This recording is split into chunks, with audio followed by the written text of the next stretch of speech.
Hello, everybody. Chris F.E. Jackson here again with another instalment from the latest from the BBC News.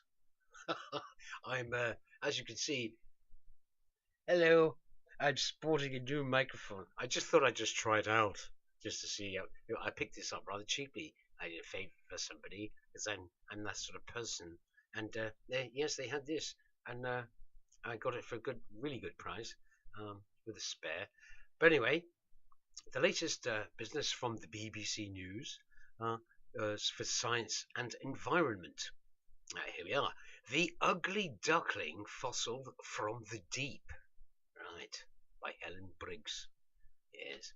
Right. Let's have a look, shall we? What have we got? Look at this. Oops. Look at this. A mosasaurs were huge carnivores that swam 66 million to 80 million years ago. So give or take, 14 million years. I mean, somewhere around that mark, people. Look at it. Look. It's quite a big beast, isn't it? Imagine that. I don't know. And what does it say? The mosasaurs recently took a star turn in the Jurassic World movie, showing off the Hollywood version of their fearsome jaws. So I wonder, did they call that a mosasaur in the Hollywood film, or how would they? They must have had some sort of consultancy to say that this is what we're going to do. Oh, it doesn't look like that. No, not from our fossils. It looked completely different, like this here. Yes. Look. Sort of pathetic, isn't it? Anyway. Now, an ugly duckling from 85 million years ago is shedding new light on the giant marine reptiles that lived of the time of the Tyrannosaurus Rex. So it's an ugly duckling from 85 million years ago.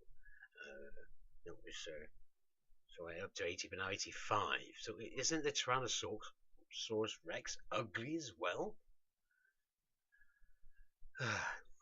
Scientists have long puzzled. They've long puzzled people. They've long puzzled over how the diminutive fossil fitted into the family tree.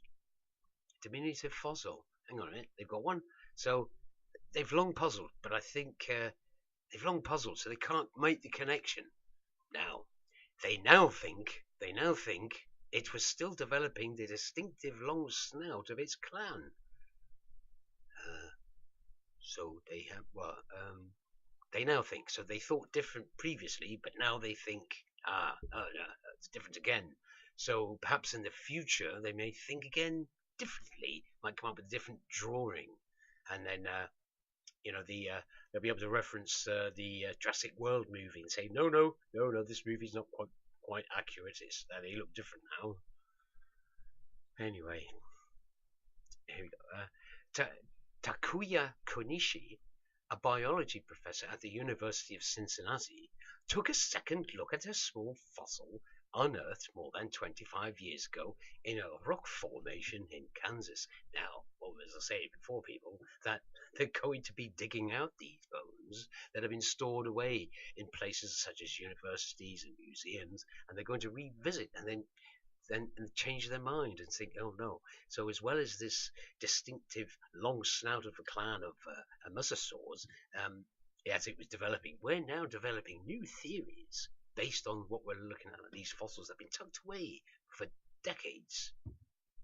So here, he found a protruding snout, the telltale sign of a Tylosaurus, a type of mosasaur that grew up to 13 meters in length. And he states that the grade of the snout development was nowhere near that of an adult, he said.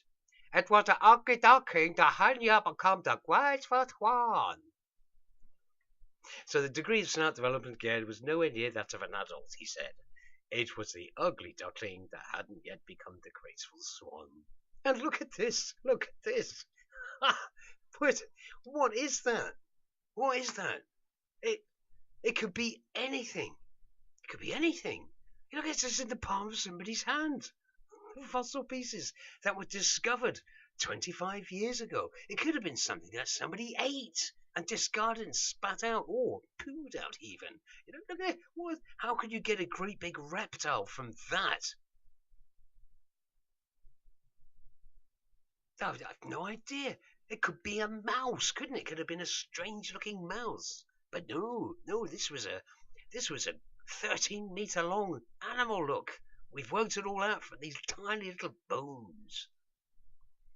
Oh, it says here the fossil pieces were discovered more than 25 years ago in the US. Kansas, people. Oh, we're back to Kansas, people. Mosasaurs gave birth to free-swimming live young. There we go. You can tell that from all these bones. The newborns might have had a different diet until they were fully grown, said Professor Kaniski. What, did he? There's no inverted commas there. It was hunting a very different way from adult and adolescents. Maybe it was just going for smaller fish or far longer than most. It was hunting in a very different way from adults and adolescents. Maybe it was just going for smaller sized fish, a foot long at most. If they existed that long ago, have you got any fossils to prove that foot long fish exist? You're just making it up as you go along. 5 facts, people. Facts now. Facts about mosasaurs. Mosasaurs lived during the Cretaceous period more than 65 million years ago. Some grew to almost the size of a school bus. They had a similar body shape to modern-day orcas and were also top predators of the seas. So what about the megalodon then? What was the timeline for that? That was shown in the movie too, wasn't it? Or that new film. So was that a different time? Because surely they would have been the top of the tree in the sea. Yeah. There are many types of mosasaurs, but the largest of them is called Tylosaurus. And fifth, some mosasaurs had powerful jaws capable of munching on the shells of sea turtles. But that's if sea turtles had existed then. What if the sea turtles were something else? But others had pointy teeth, suggesting they snacked on fish. Can you believe this? The fossils represent the youngest and smallest specimen of its kind ever found. So how do you know they were giants then? Garbage. I'm starting to get annoyed now. More in this story. Ancient sea reptile was one of the largest animals ever. Sea dragon fossil is largest on record. Oh, I'm not even going to bother looking at that. That's terrible. Anyway, you decide for yourself. Just look at these fossils. Come on. Where's the rest of it? It's got to be around somewhere. No, that's all they got. Big sea reptile, people. Big sea reptile. Look, scary, isn't it? Oh, let's leave it at that, shall we?